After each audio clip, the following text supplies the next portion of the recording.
Young and the Restless latest update, comings and goings.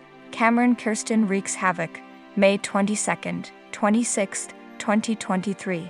Contracts broken, cheaters slammed, Sharon trashes bottle. Hello everyone, welcome to my channel. I hope everyone is having a wonderful day. After watching these videos, please hit the subscribe button and give this video a thumbs up. The Young and the Restless recap. Tuesday, May 23. Contracts broken, cheaters slammed, Sharon trashes bottle. Young and the Restless fans, get ready for some major revelations this week when Lyndon Ashby returns as Cameron Kirsten. In our latest weekly edition of Comings and Goings for May 22nd through 26, we can now confirm the identity of Sharon's long-anticipated stalker. Moreover, we're also delving into upcoming plot twists, character returns, and unfolding drama. With an exciting storyline kicking off, you won't want to miss a single episode of your favorite CBS soap. The following is a transcript from a new The Young and the Restless video. Watch the video below, and be sure to check us out on YouTube as well. Hey there, The Young and the Restless soap opera fans. We have got exciting news in this weekly edition of Comings and Goings for May 22nd through 26. We can confirm who Sharon's stalker is. Now we officially know who it is. We already pretty much knew who it was from all the signs, but the actor decided to go ahead and put the credit on his IMDb page when the reveal hasn't been made yet. 8-2. Exciting reveal in The Young and the Restless. So it's exciting cause I've been checking the IMDb page, and there it was, and it came up. Yay. So it is confirmed. We were right about it. We'll talk about it more in just a second. Check out our The Young and the Restless playlist after this, and you can see lots on this, including our breakdown of who Sharon's stalker is. We made 2 suggestions just to have a compare and contrast, but we always knew which one it was, and we're going to talk about that in just a minute. But first, on Monday, May 22nd, Lucy Romalotti is back in town. 8-2. Characters return to Yanda. Lucy Romalotti returns. Of course, she's played by Lily Brooks O'Brien. Lucy has flown internationally to see her dad, Daniel Romalotti. And Daniel's pulling no punches. Right away, he tells Lucy, "By the way, your grandma, Phyllis Summers, is alive and lied and created this sinister plot to set up Diane Jenkins." Like he's not even trying to cushion the blow in these Young and the Restless scenes coming on Monday.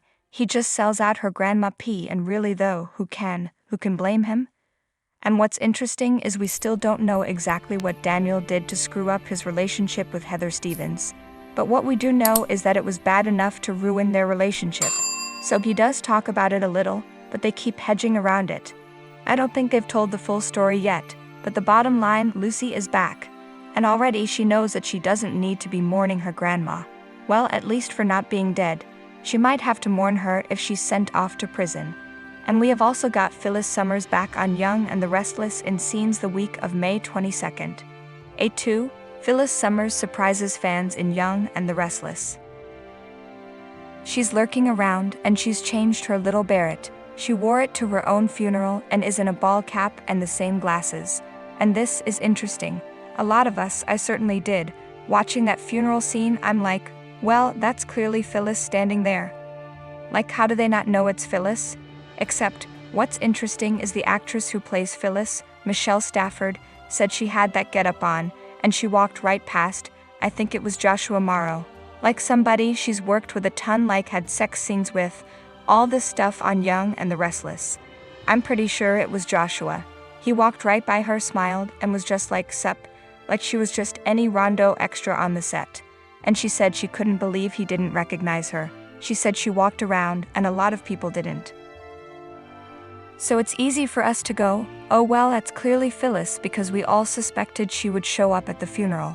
But it's just kind of interesting that people that she works with every day didn't recognize her. So maybe it's not that weak of a plot point after all. So the big reveal, we know this storyline is coming from May sweeps that have been leaking for a while.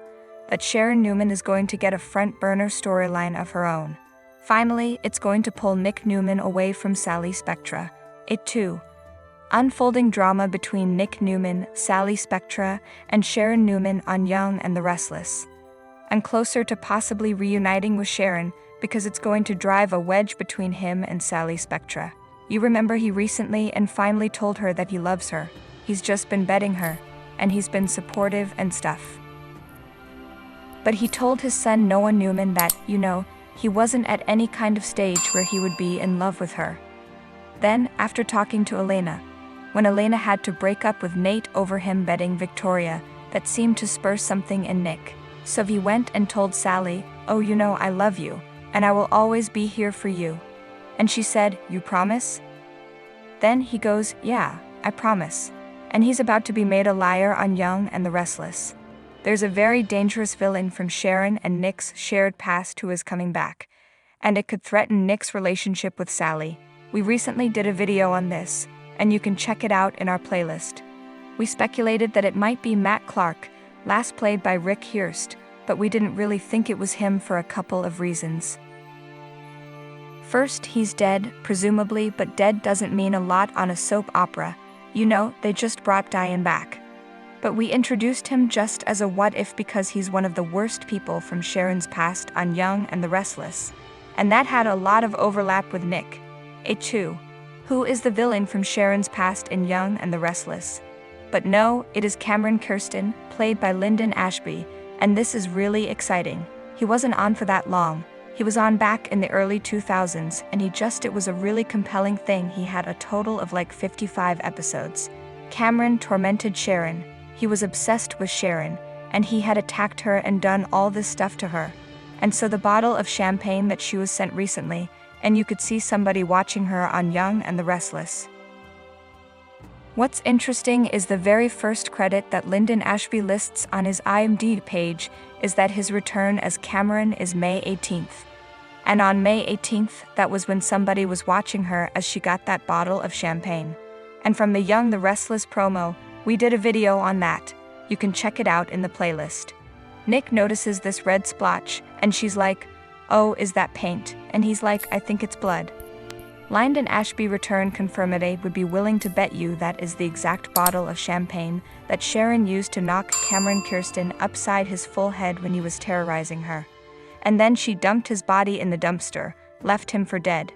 And he was not dead.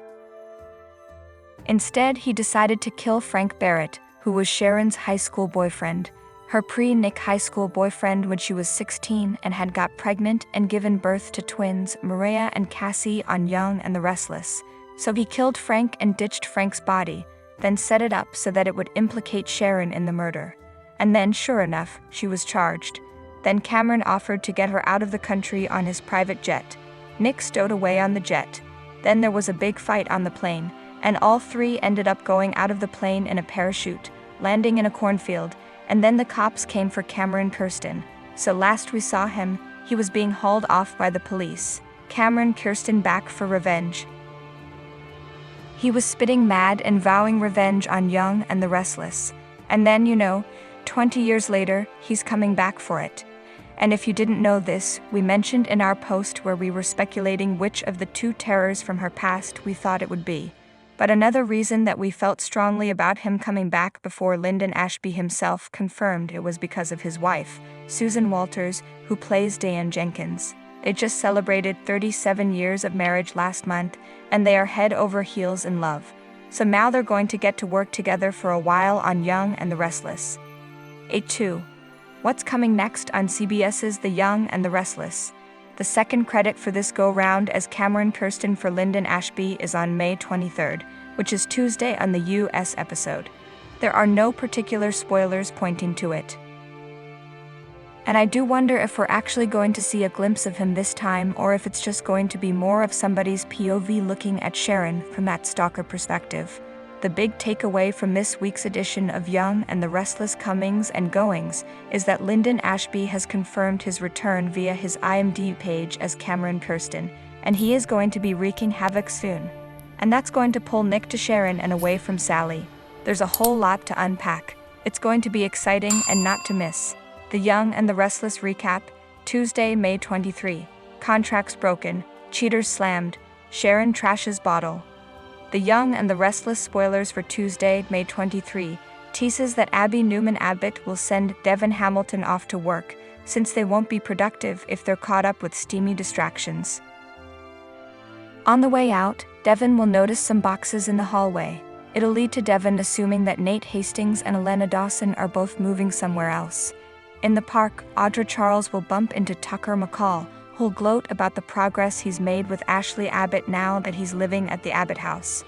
Audra will act like she's making progress with Nate Hastings too, though she'll point out that she's focusing on business instead of pleasure. Tucker will deliver a warning since Nate has a habit of turning on those closest to him. After Tucker urges Audra not to get in Nate's way, they'll wish each other well on their endeavors. At Newman Enterprises, Nick Newman will interrupt Victoria Newman's business meeting with Nate and will push to speak to his sister alone. Once Nate leaves, Victoria will complain about Nick taking his Nate concerns to Victor Newman since she felt blindsided.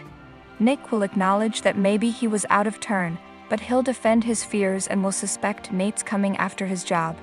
While Victoria and Nick bicker, Devon will cross paths with Elena and mention the moving boxes. Elena will confirm that she's the only one moving out and will reveal that Nate's been sleeping with Victoria. Later, Nate will spot Devon in the park, so they'll face off after Devon reveals what Elena told him. After Nate throws Devon's own cheating back in his face, Devon will acknowledge that neither one of them has room to judge. That said, Devon will think Nate's blown up the only good thing in his life, and will hope that climbing the corporate ladder keeps him warm at night. Nate will accuse Devon of being too wrapped up with himself, and will act like his cousin never really knew him at all. After Nate reconvenes with Victoria, he'll get updates on Nick's suspicions about Nate going after his position.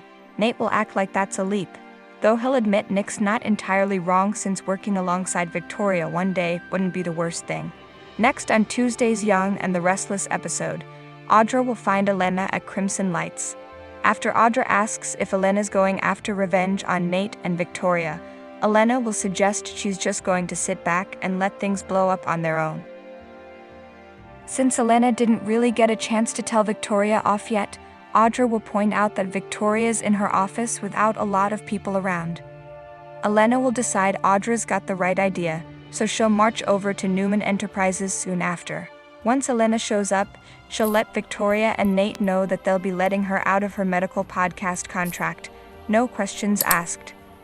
Elena will want to put her focus back on medicine and will feel like Nate couldn't stand it when he wasn't the rock star surgeon anymore. Although Elena will assume Nate thinks he's a big shot, she'll insist he's just pathetic and will call Victoria pathetic as well. At Society, Billy Abbott will inform Jack Abbott that Ashley Abbott might be planning a coup. Though he'll offer reassurance about not siding with their sister, when Abby runs into Billy afterward, she'll admit she's worried about Tucker now that he's living at the Abbott mansion. Abby will feel like Tucker may be on the verge of completely winning Ashley back. After Jack comes home looking for Ashley and a fight, Tucker will stand up to him. Since Jack warned Tucker not to hurt Ashley, Tucker will want Jack to know that goes double for him. Jack will fume over Tucker giving him orders in his own home, but Tucker will hint about what he's capable of and will urge him to back off Ashley. "You do not want to make me your enemy," Tucker will declare. At the coffee house, Sharon Roselles will fill Nick in on the expensive champagne bottle that arrived with no return address or sender name.